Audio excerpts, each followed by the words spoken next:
When you're cutting back and doing the pruning in the winter, things like this here, which is prunings from various small shrubs, these raspberry canes, things of that nature, this is a fairly woody material, and it's a mistake to mix woody material in with the ordinary compost.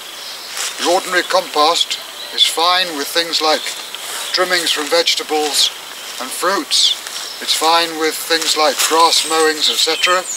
At this time of the year, obviously, we don't have any grass mowings, but we do have quite a lot of prunings. And it's a mistake to mix these in with ordinary compost.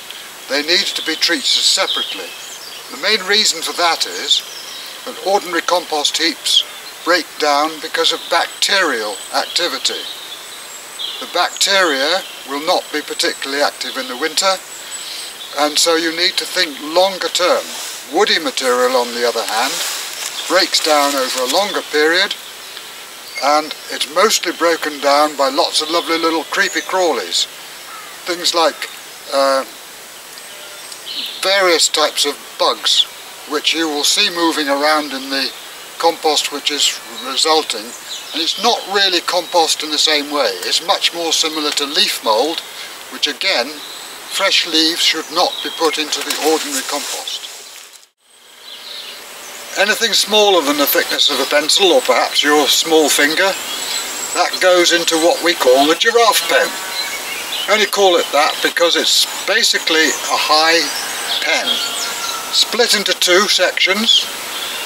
These uprights here are deliberately upright because when you put all the material in here, you need to stamp it down. This is a long-term system which eliminates the necessity to chip everything up, which most gardeners do. They have a big chipper, everything gets chipped up and then goes in to mix with the compost, which, as I said before, is a mistake to mix it in with ordinary compost. This system here is basically a 4-year rotation system. It's split into two sections. As you can see, it's about 1.8 meters high down to the ground. These uprights are like this so that when stuff is in there and it's trampled down, then it goes down relatively easily. If you have too many things going crossways as part of your construction, it wedges too much on the sides. If you've got a couple of access to children between the ages of about 8 and 12, they love treating it as a trampoline. So encourage them as much as you can to get up there and bounce on it. In the absence of those children, or if they're busy in term time, have to do it yourself. What you need to do is to walk around on top of all the material you put in there so that it constantly goes down to the bottom. This was started to be filled about 4 years ago. The stuff which is left on the top now will not be fully broken down, so we'll get in there in a minute and I'll show you the difference between what's on the top, which we'll take off, and what is underneath. Because what we're after is the well-rotted stuff, or well gone through bugs type stuff, which will be right at the bottom. Relatively small amount, but really, really good material. Ideal for potting material which doesn't require too much feed. In other words, for seed composts. Seed composts do not require a lot of feed in them. They require the right texture, and mixed with a little bit of sharp sand and some leaf mould, which again needs to be at least a year, 18 months, preferably 2 years old. That makes an ideal potting compost. For seeds and starting off those seeds, potting comes on later on, and you can add a certain amount of feed to that. But it's important to start seeds off in a relatively unmatured compost. It should not be a strong, well-fed compost. It needs to be just the right texture rather than having a lot of feed in it. This is what we're after, right from underneath. This is about 3 or 4 years old. and is a beautiful texture. You can riddle out small pieces like that, get the bigger pieces out, as I've explained, by using the fork. I shall now get some of that out, put it into a big bucket and be using it for seed compost.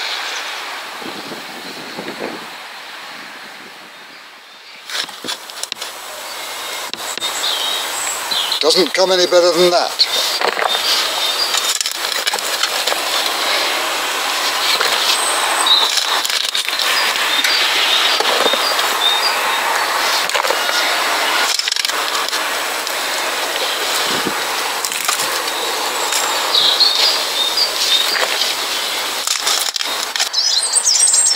And what we've been doing is taking off the tops, which you need to do with a fork. Because when you get hold of this, you need to give it a shake, like that, so that the bigger pieces are separated out. What we're after is that. That is the most superb stuff you can possibly have for seed compost and to mix in with ordinary potting compost as well. But for seed compost it can be used exactly as it is. The only way you will get it out of this heap is with a fork, which is going to separate off any stuff which is not fully rotted. You can riddle it as well if you want to, but it really isn't necessary. Now this is about 3 years old. I've taken the top off this section here and thrown it over there. That's been in there for a couple of years, so there's a bit more, obviously not rotted down, like that, so that can all go on top of the next bin on the side there. What we've done here, of course, is much the same as you will find on a forest floor. Those leaves and twigs and so on which blow off the trees, they will go down and form a humus layer on the floor of the woodland. All we've done here is, because we have stacked those similar materials up fairly high, and as I explained to you, this is about 5 or 6 feet high, that's about 1.8 meters. Because we've stacked them up high, all you're doing is slightly accelerating and concentrating nature's processes. Nature's processes, all those little creepy crawlies, all those little bugs which have got into this is all their remains that they have left over, combined with their detritus, their poo, all those sorts of things, all mixed up together. Very, very valuable, high quality stuff. And it costs absolutely nothing other than a bit of nice pleasant exercise to produce it.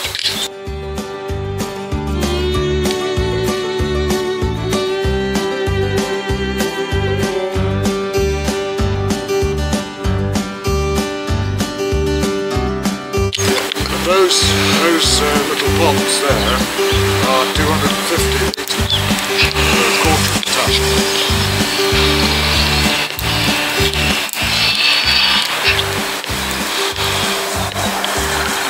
All those are split. All these logs? Yes, these are all splits, which is, we dealt with that in the autumn, didn't we? Splitting all that, so I carted all those from there, stack them up here. They'll start the drying process, and then on wet mornings in the spring and the summer, I'll get some of the couplings out and do 2 or 3 at a time.